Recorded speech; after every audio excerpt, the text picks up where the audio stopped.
Hello, viewers. So it's just a coincidence that the man who authored the book, The Killing of Arushi and the Murder of Justice, and the father of Arushi, the girl who was brutally murdered in Noida back in 2008, share the same name. Today we have with us the former Rajesh Talwar, who has penned more than 35 books so far. He's also a practitioner and professor of law who taught at two premier Delhi universities, the Delhi University and the Jamia Millia Islamia.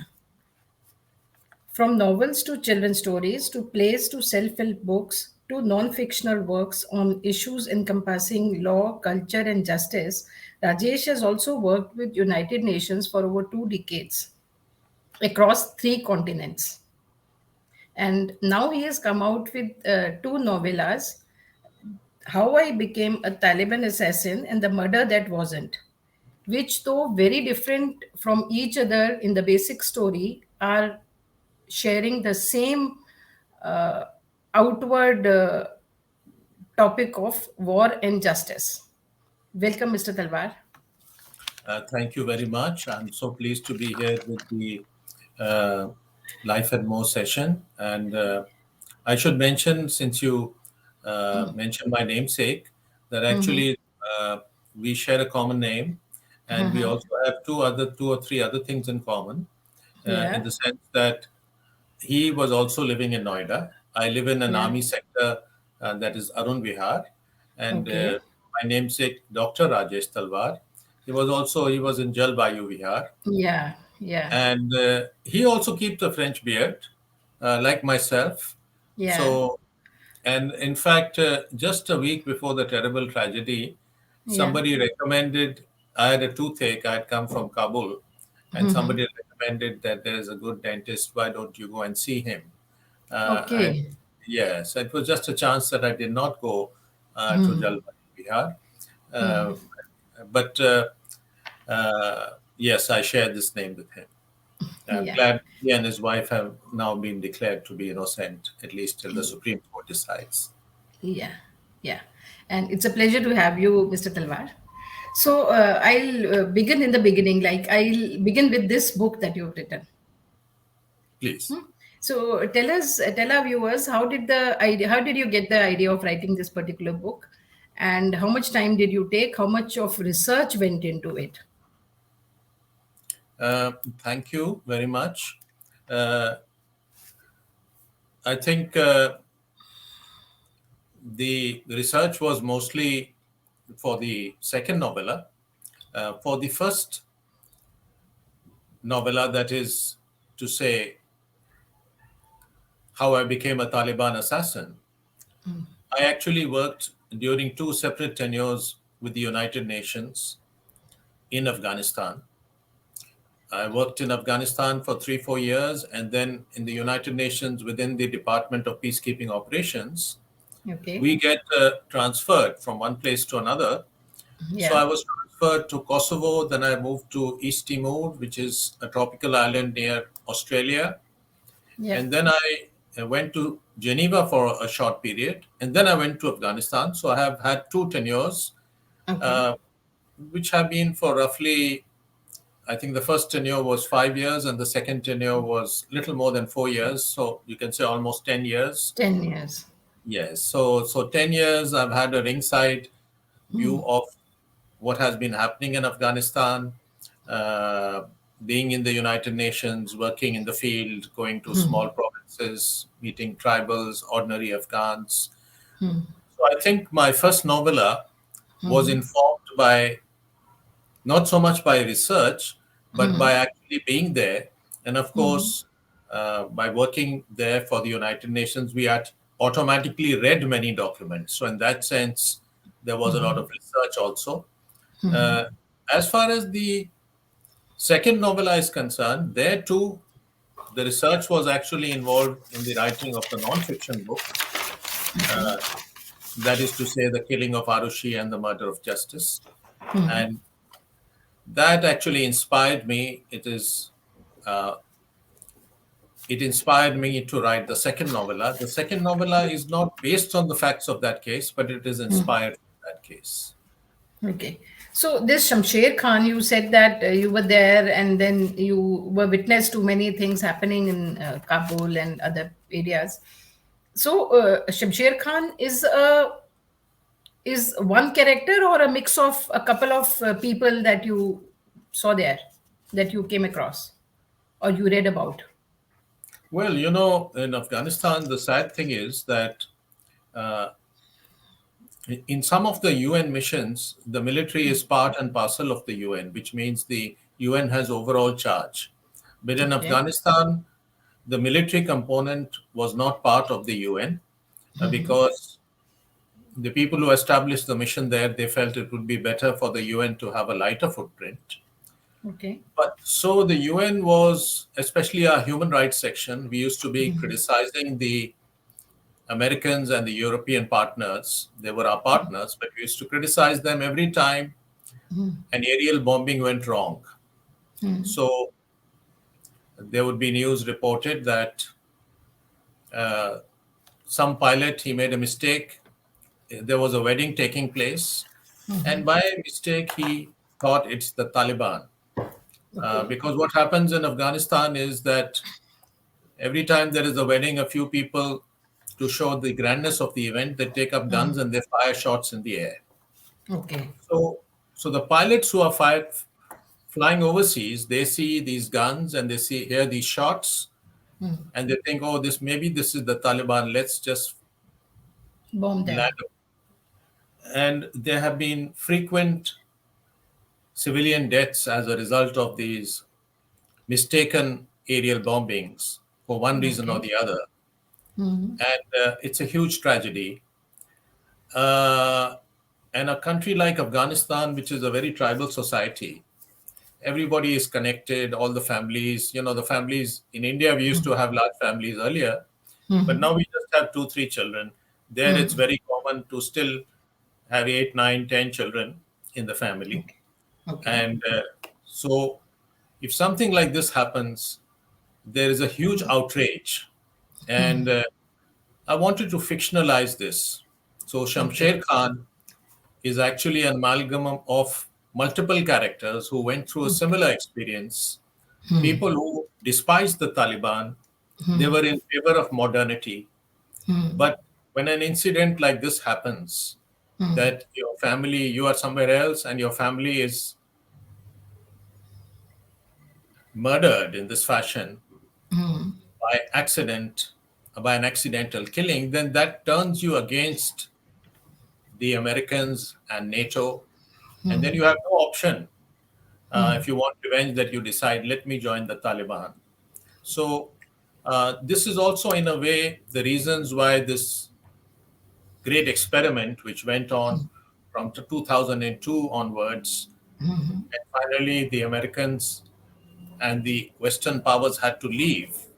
The Taliban came back because it was events like this which became a kind of recruiting platform for them. They could say, these are the people you trust, ordinary Afghans, the people who are bombing innocent people and killing innocent people. So I think the Americans and the NATO, they did not fully factor in the horrific consequences of these kind of tragedies. They would just say, "Oh, this is collateral damage," within inverted commas. Yeah. Uh, but you cannot win the hearts and minds of people if such incidents happen with greater or which are, if they are happening frequently enough. So, coming to that you have so much of knowledge about what went wrong and how things were happening. Uh, should we expect a book on that? Um, Yes, yes. Advising or writing the wrongdoings of NATO and US? Well, I won't target their wrongdoings only, but I think I am planning to write a non-fiction book Okay. which will discuss all the things that went wrong. I mean, there were other things that went wrong. There was corruption. There was not partnering properly with the local population. There was not taking them into confidence. There were So there were failures at multiple levels, and uh, but but I thought I could start with a fictional representation. Sometimes fiction can convey the horrors, because in the newspaper you may just read, it was an accident. The Americans apologized. There was collateral damage. 200 people at a wedding were killed, boys, girls, young Yeah. women. Uh, but the emotional impact, sometimes as readers of newspapers, we don't fully digest what has Yeah. happened You, emotionally. you Uh, cannot fathom that, actually. Yes, yes. So I thought, okay, let's have this novel which explains, uh, because sometimes people say, oh, something happened and this is why he became a terrorist, but you don't understand what exactly happened. And Shamsher Khan actually, he doesn't want to commit collateral damage. So he says, I don't want to kill the Americans. I don't want to kill the uh, uh, people, innocent people, because my own innocent people have died. But that pilot, I want to get him, how he could make such a blunder. So, so he wants individual vengeance, So, and coming to that, he wants individual vengeance, but he could have done that approaching the court of law, or maybe he could turn into a murderer. Why join a Taliban, a terrorist organization, and the organization that is actually involved in killing of innocent? Because they don't, they basically terrorize normal people. that's a very good question. Uh, and in fact, it's probably a good time for me to explain the difference between the first novella and the second novella. So, in the first novella, the problem is that the Americans will protect their own. There is no, it was a conflict zone. Parts of the country were occupied by the Taliban, parts of the country were occupied by the government in Kabul. There was no way that any court in Kabul would prosecute a pilot like that, even if the UN said, because uh, the rule of law had broken down. It was a war zone. And here, maybe I will contrast it with the second story, where the location is very different. It happens in Yeah, India, India, yeah. but there the principal protagonist who commits an accidental crime, and so he doesn't want to confess because he has seen the way courts work in India. He has only his surviving parent is his mother, and he knows that if he intervenes and he explains what has happened, his mother will not survive. Unlike Afghanistan, here we do have a functioning judicial system, a functioning justice machinery, but he doesn't go forward and confess because he feels the courts take so much time in determining things. He will be arrested, there will be a trial, the case will go on for 10 years, maybe it will be an appeal, maybe a second appeal. So the second novella is also talking about injustice, whereas the first novella is based in Afghanistan, is talking about injustice and the failure to get justice because there is no system of courts which will get you justice. And the second novella is talking about a system which is our system. And I have worked in the courts for many years at all levels before joining the United Nations. And India is making huge progress. We are now the fourth largest economy in the world, and by some projections, we will soon become, the fifth largest in the world. And by some projections, we will soon replace Germany, and then we will replace Japan also and become number three. And this may happen in the next 10 years or Okay. a little longer. But we have still not invested enough in our judicial system, in our judicial machinery. So people say that cases are filed by one generation and verdicts are received by the next. If Next, you see, maybe not that also. yeah, but for example, you see these cases. You see, Mr. Sidhu has just been sentenced. He's Yeah, serving a sentence, but it was an incident that happened maybe 15, 20 years ago. 20 years back. Yeah.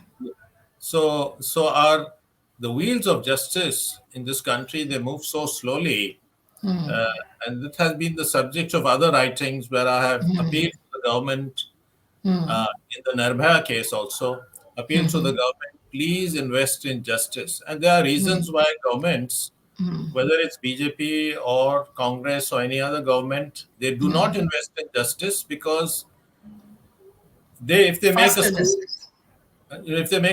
justice. they can say, "Oh, we built the school." Or if they build a bridge, they say, "We built this bridge." Something to show. If they invest in justice, the results come after many years, and they think Yeah. maybe we are in power, maybe we are not in power. They cannot encash that, no? They cannot encash it. Absolutely, So, Yeah. so So, that is very so sad.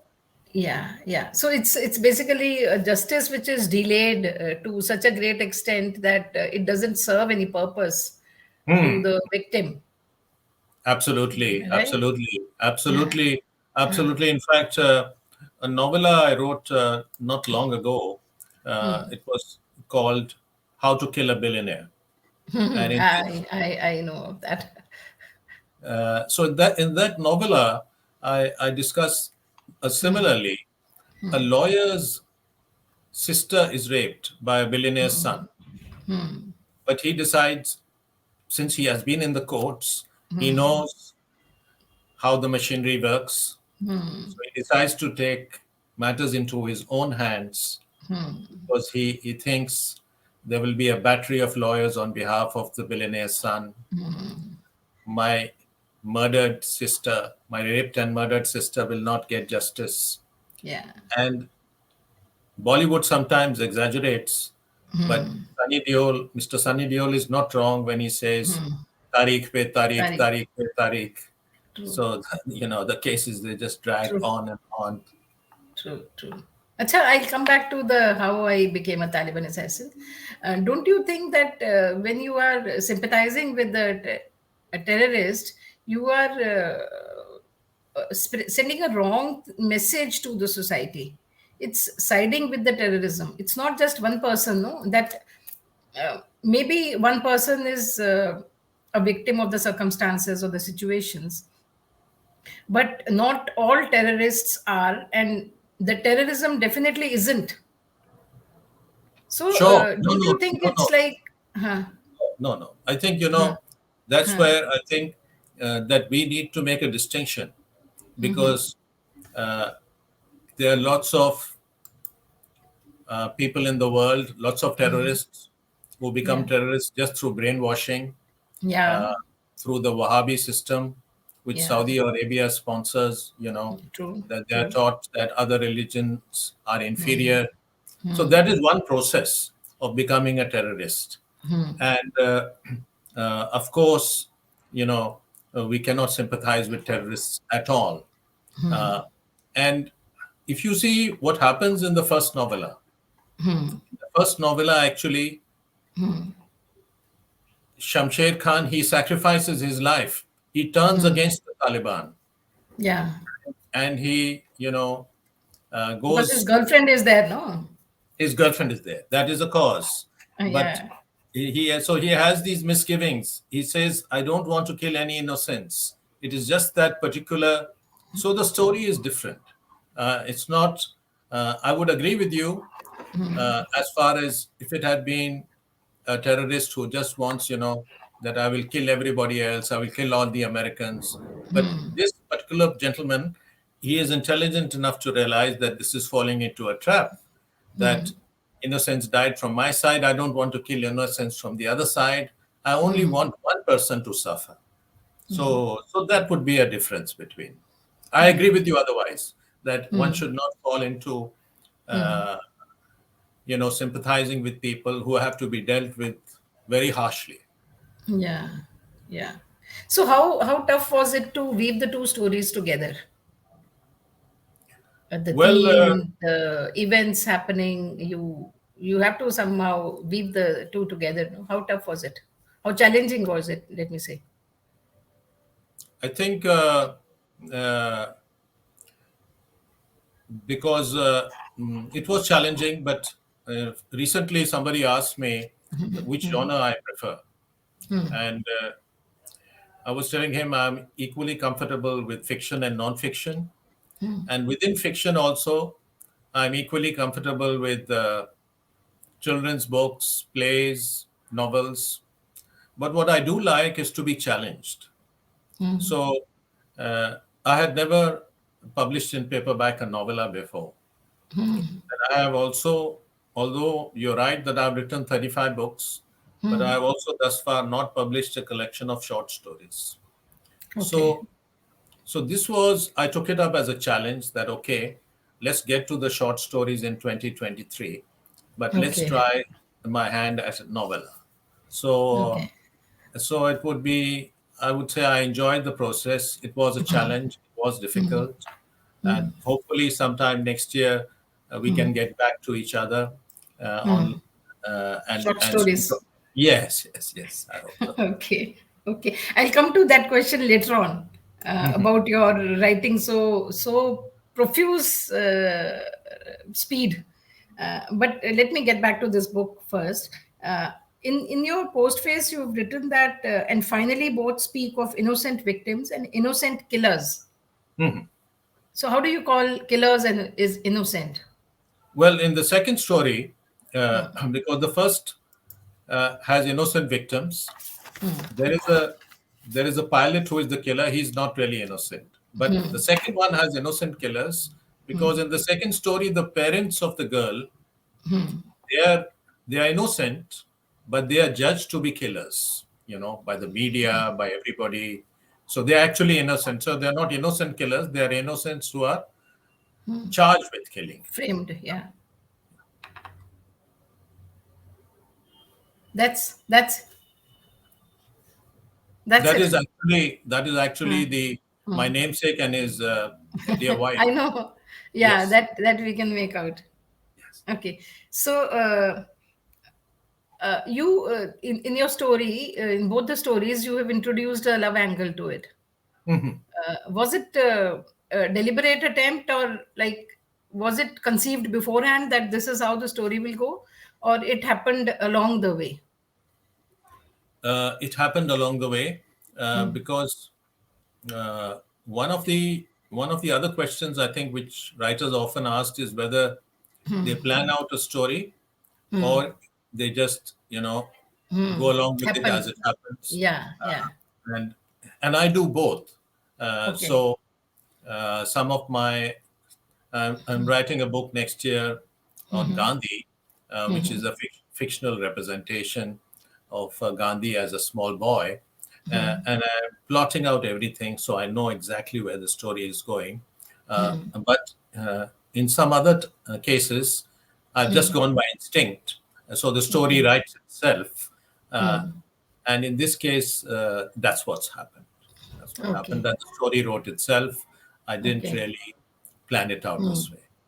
Okay. Okay.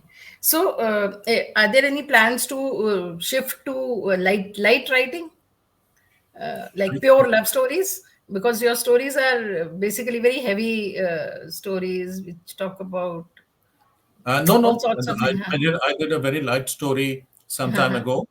Uh, well, it was not completely light, but it was about a mermaid falling in love with a merman, Acha. underwater romance, Okay, I don't and know that. yes, yes, yes. So I like to. I'm a great admirer of what people would say lowbrow fiction. So, Okay. but I don't think there's anything which is lowbrow or highbrow. In fact, one of the writers, thriller writers I enjoy is James Hadley Chase, and for many Okay. years I enjoyed him. And one day I was reading an interview uh, of a very famous South American poet, and he said he loves reading James Hadley Chase because it gives him Ideas. ideas. This was Pablo Neruda. So I thought, Okay. okay, I'm in good company. That So, who are the other authors who inspire you, who motivate you, who are your uh, favorites? I think in the Uh, I like Dostoevsky, Okay. uh, and Tolstoy, Pushkin, Hmm. as far as the Russians are concerned. Hmm. Then among the French, I like Marcel Proust. I like Maupassant, and in the English, I like George Orwell uh, Okay. and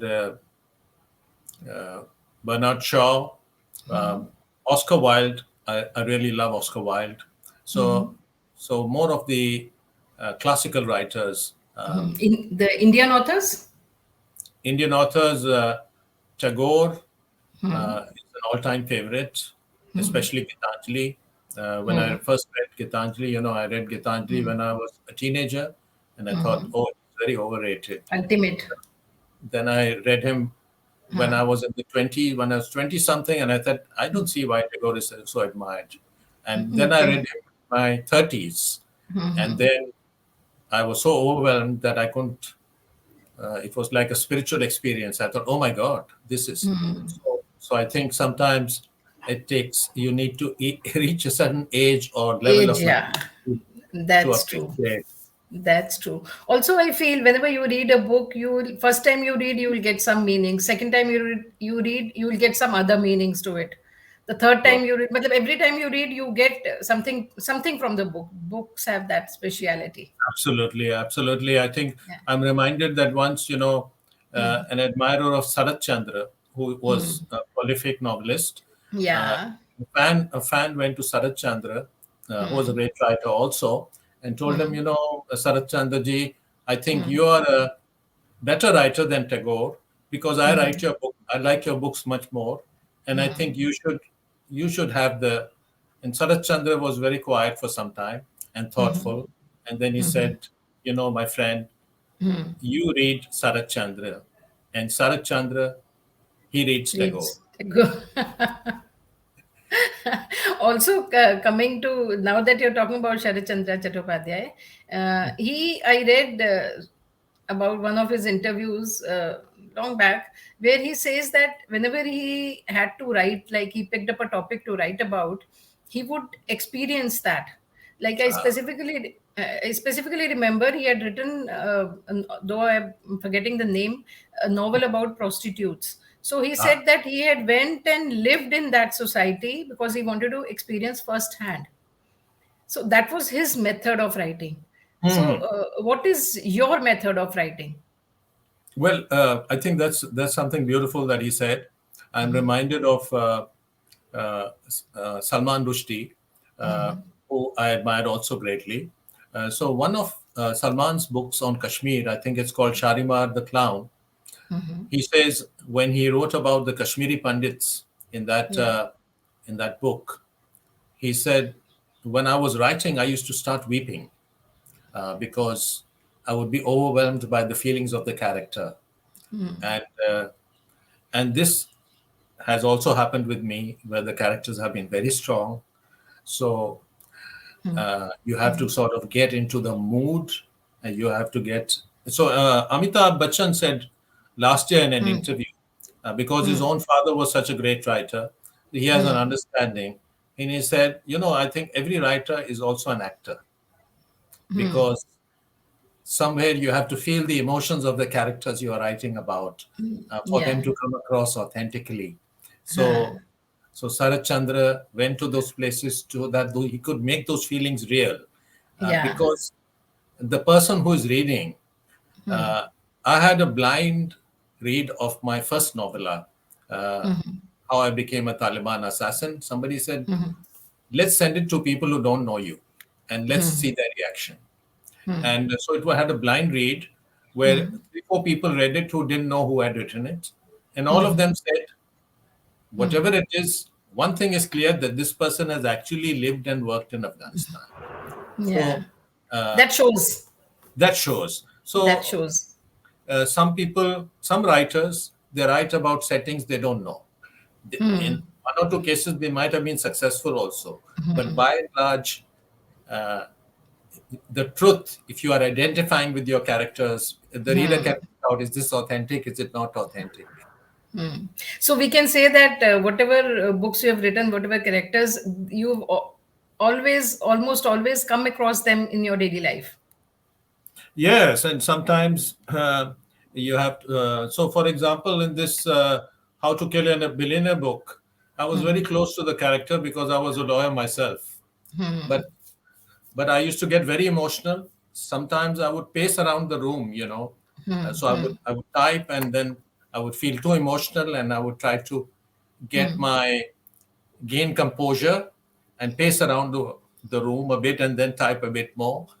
So depending on the character and his situation, that kind of strong feelings can come.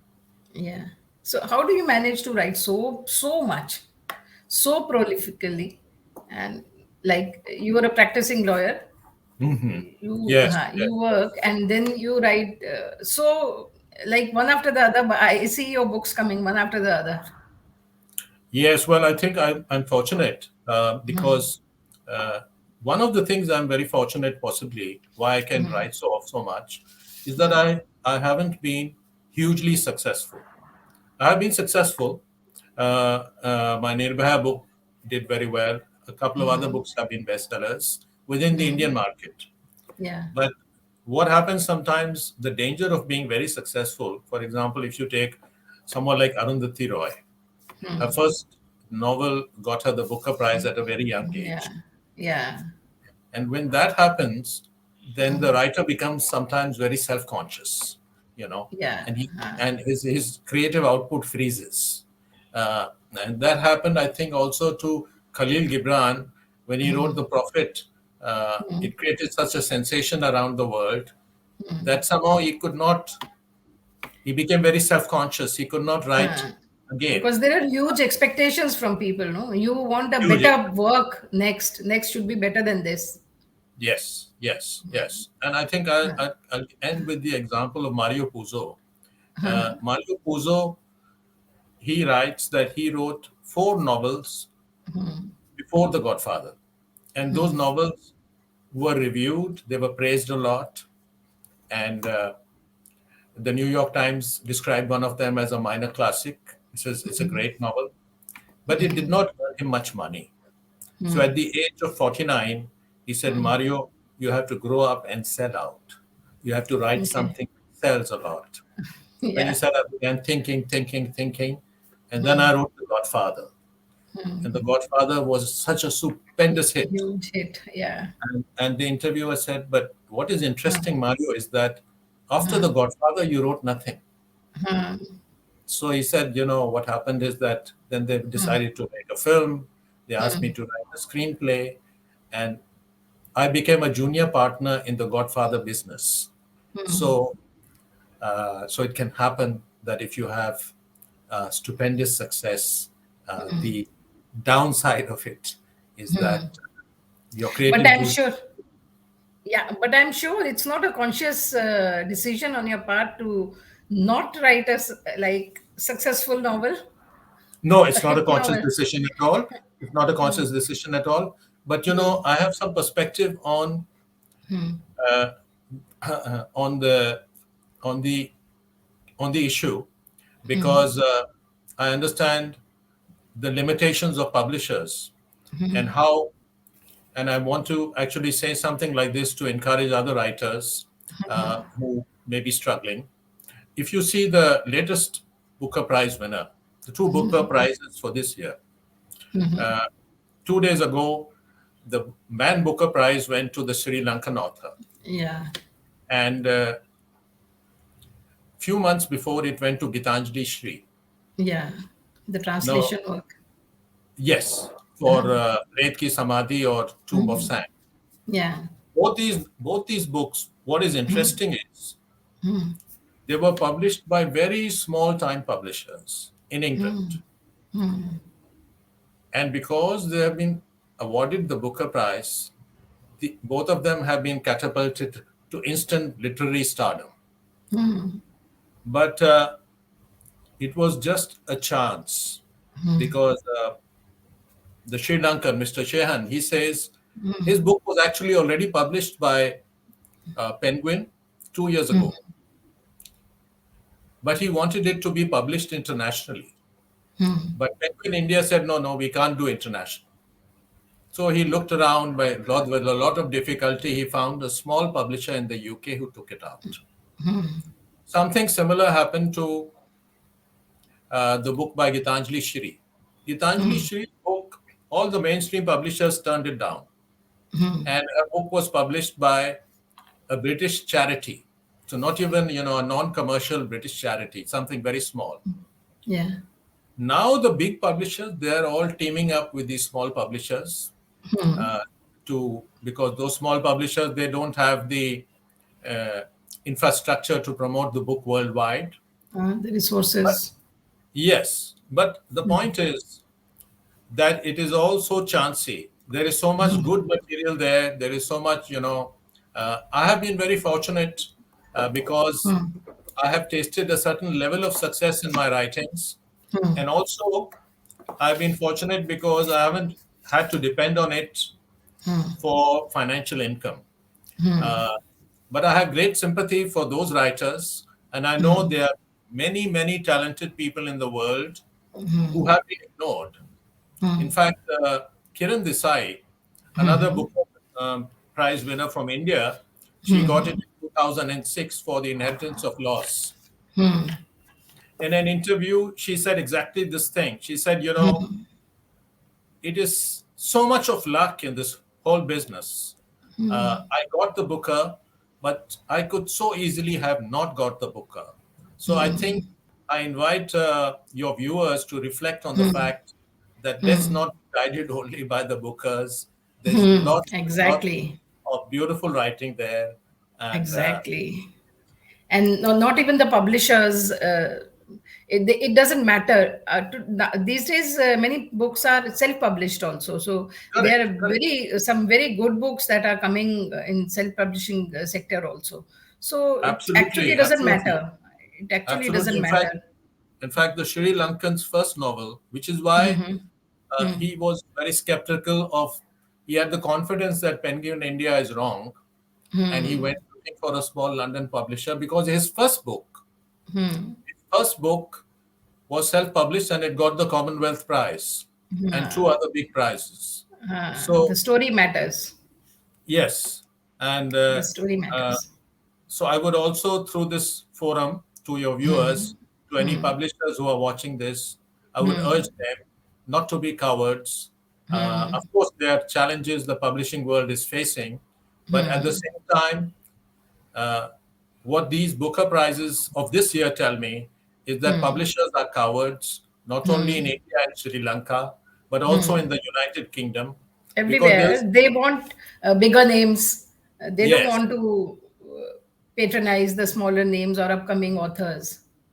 sure, They'll sure, have a huge list of do's and don'ts for the young upcoming authors and not so for the established ones. That's true. That's true. Acha, have you ever faced a writer's block? Have you ever faced a situation like that? no, actually, the writer's block comes from my neck, my shoulders, and my hands. Okay. Okay, that is So, the physical thing. yes, so I have enough to write, but then I stop myself. I say, okay, it's enough for the day. So Okay. yes, I've been Okay. fortunate enough. Okay. So, what is Rajesh Talwar doing when he's not writing or is not fighting the case in the court? Well, I'm very fond of traveling. Okay. So before Corona came, I had the plan, and with the UN, I had this possibility to see all the countries in Asia. So I Okay. went to Laos, Cambodia, China, Burma, and Myanmar, Sri Lanka, Maldives, and I was nearing the target, but then Corona happened. So after that, I've actually been with my mother in Noida and haven't been traveling much at all. So I love traveling, and I'm very, very addicted to music for Okay. at least 1.5 to 2 hours every day. And I'm also very Any fond of fond of? movies. Movies. Okay. Yeah. Okay. So, who are your favorite stars? Who's your favorite singer, musician? Well, it's like the book reading. in the morning, I sometimes, because my mother is from the generation who used to enjoy Shamshad Begum, Noor Jahan, so I'm happy to play some Noor Jahan and and Shamshad Begum and KL Sehgal, which we can both jointly enjoy. And then I also look to uh, the singers of my generation, like Okay. Mohammad Rafi, Kishore Geeta Kumar. Dai, all those singers, the great voices. But I also like the contemporary music as well. So Okay. I was just watching Japanese. Somebody sent me a clip of Japanese students uh, singing Kala Chashma. Uh, Okay. yes. Okay. So, Okay.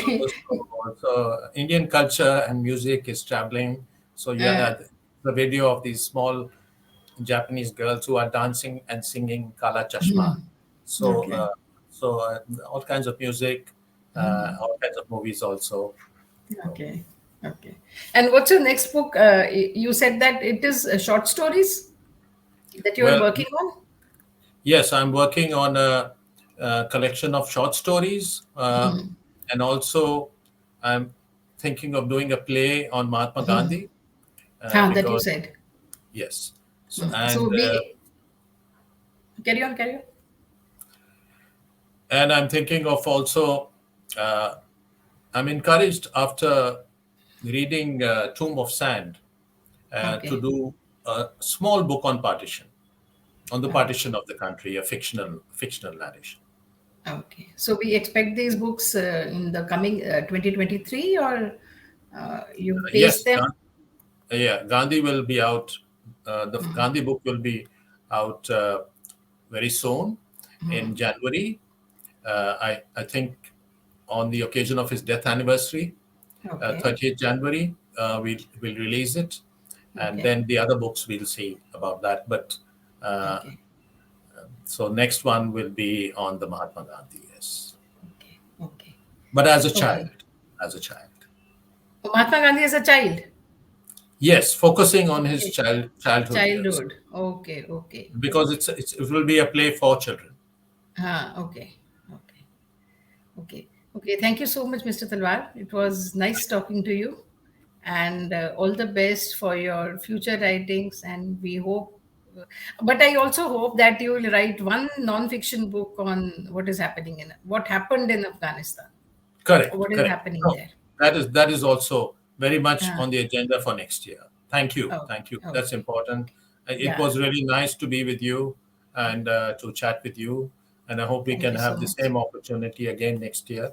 And Sure. meanwhile, I want to Ah, wish you and our viewers a very happy Diwali, and to yeah. all the other colleagues who are involved in this video shoot Yeah. from Life and More.